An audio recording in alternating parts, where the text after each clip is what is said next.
Hello, hi, नमस्ते, Radhe Radhe. Welcome back to my new blog, new video. तो स्वागत है आप सभी का एक बार फिर से एक नई वीडियो में। सबसे पहले तो मैं आप सभी से माफ़ी मांगना चाहती हूँ कि इतने दिन से मेरे चैनल पर कोई वीडियो नहीं आई थी। उसका एक कारण था दोस्तों कि घर में एक डेथ हो गई थी, मृत्यु हो गई थी मेरे जीजा जी की। तो इस वजह से मैंने कोई वीडियो शूट नहीं की थी।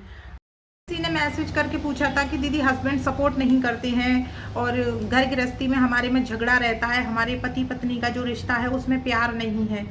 तो देखिए दोस्तों, मैं आपको एक बात बताती हूँ कि ऐसे छोटे मोटे झगड़े तो देखिए सभी के घर में होते हैं।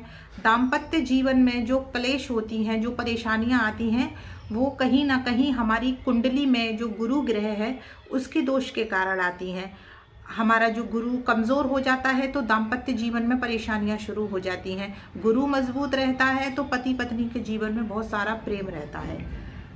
जो बृहस्पतिवार का दिन या गुरुवार का दिन होता है वो भगवान विष्णु को या गुरु बृहस्पति को समर्पित होता है।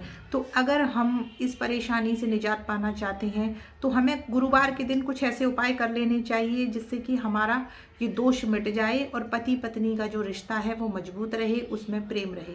तो आज की इस वीडियो में मैं आपके साथ यही शेयर करूंगी कि हम ऐसे गुरुवार के दिन छोटे छोटे नियम अपना लें, उपाय कर लें, जिससे कि दाम्पत्य जीवन पहले की तरह मजबूत, सुंदर और अच्छा हो जाए। तो चलिए दोस्तों, वीडियो में आगे बढ़ते हैं और इस बात पर चर्चा करते हैं। उससे पहले वीडियो अच्छा लगे, हेल्पफुल हो तो उसे लाइक कर जाइएगा और इस चैनल को सब्सक्राइब भी कर लीजिएगा। तो चलिए शुरू करते हैं। तो सबसे पहला काम आप गुरुवार के दिन कीजिए कि आप गुरुवार या बृहस्पतिवार का व्रत रखना शुरू कर दीजिए। अब आप कहेंगे कि भाई हमारे पास समय नहीं होता दीदी, या हम ऑफिस जाते हैं, या हम कर नहीं सकते, जो भी परेशानियां हैं, तो आप व्रत नहीं कर सकते तो कम से कम बृहस्पतिवार के दिन भगवान विष्णु की एक तस्वीर जो होती है वो रखिए आप अपने घर में और उसके समक्ष नहा धोकर दीपक ज़रूर जलाइए। और बृहस्पतिवार की कथा भी ज़रूर सुनिए। कथा को आप चाहें तो बाज़ार से एक किताब खरीद लाइए, उसे पढ़ करके आप सुन सकती हैं, सुना सकती हैं। नहीं तो यूट्यूब के ज़रिए आप वो कथा सुन सकती हैं। यूट्यूब से आप वो कथा सुन लीजिए। दिन में किसी भी समय आप उस कथा को सुनिए, आपको ज़रूर उससे फ़ायदा होगा।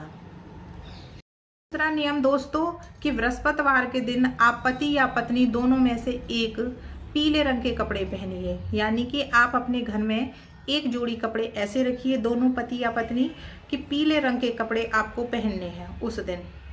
और किसी दिन कोई भी रंग के कपड़े आप पहन सकते हैं, लेकिन बृहस्पतिवार के दिन अगर आप पीले रंग के कपड़े पहनेंगे तो इससे क्या है कि हमारे जो ग्रह में जो दोष है वो धीरे धीरे खत्म होने लगता है। तो आप कोशिश कीजिए कि बृहस्पतिवार या गुरुवार के दिन आप पीले रंग के कपड़े ज़रूर पहनें। एक नियम और कीजिए आप कि बृहस्पतिवार या गुरुवार के दिन आप चने की दाल बनाइए आप अपने घर में, और अपने पति को या फिर पति पत्नी को या फिर दोनों ही उस चने की दाल को आप खाइए। आप किसी दिन नहीं बनाइए, कोई फ़र्क नहीं पड़ता, लेकिन बृहस्पतिवार के दिन, गुरुवार के दिन आप चने की दाल अपने घर में ज़रूर बनाइए और पति पत्नी साथ बैठ के खाइए। इससे क्या होता है, एक तो प्रेम बढ़ता है, ऊपर से जो दोष लगा है हमारे ग्रह पर वह धीरे धीरे कम होने लगता है, हमारा गुरु मजबूत होने लगता है। अब मान लीजिए कि पति को चने की दाल पसंद नहीं है या आपको चने की दाल पसंद नहीं है, तो क्या करें, तो दाल ना बना करके उस चने की दाल को किसी सब्जी में डाल लीजिए, या उस चने की दाल को पीस करके कुछ बना लीजिए, लेकिन बनाइए चने की दाल से ही।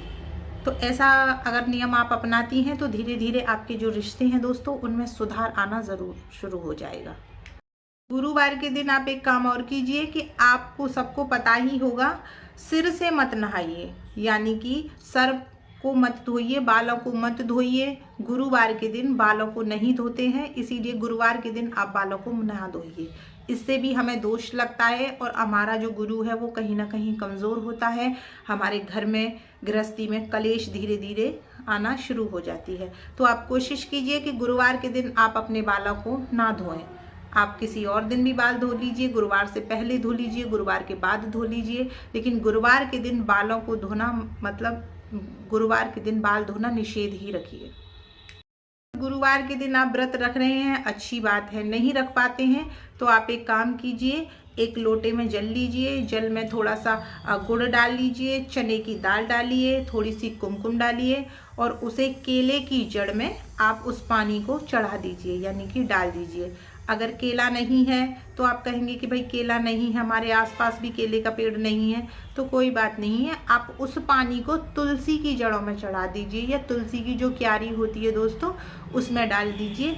ऐसा करने से धीरे धीरे आपके गुरु ग्रह जो है उसमें सुधार आएगा। आप एक काम और कीजिए, एक नियम ये भी अपनाइए कि बृहस्पतिवार या गुरुवार के दिन आप हल्दी की गांठें ले लीजिए, 6-7 जितनी भी गांठें आप ले सकती हैं ले लीजिए। उन पर एक धागा लपेट लीजिए, पीले रंग का धागा लपेटिए। पीले रंग का धागा नहीं है तो फिर आप एक काम कीजिए कि जो धागा आप ले रही हैं उस पर हल्दी लगा दीजिए, हल्दी से उसे पीला कर लीजिए और उसे लपेट लीजिए। और बृहस्पतिवार के दिन अगर आप व्रत रखें तो अच्छी बात है, नहीं भी रख रही हैं तो भी आपको ओम नमो भगवते वासुदेवाय मंत्र का जाप करना है। जितनी भी बार आप कर सकें, 11, 21, 108 बार आप जरूर जाप कीजिए। ऐसा नियम अपनाएंगी तो आप देखिएगा कि धीरे धीरे आपकी गृहस्थ में, आपके ग्रह में सुधार होगा। आपके दाम्पत्य जीवन में जो कलेश होती हैं, झगड़े होते हैं, वो खत्म होंगे। आप एक बार ये नियम करके ज़रूर देखिएगा, फिर आप देखिएगा मुझे आप खुद आकर के वीडियो पे बताएंगे कि दीदी देखिए हमने ये किया था और हमको इससे ये बेनिफिट मिला है।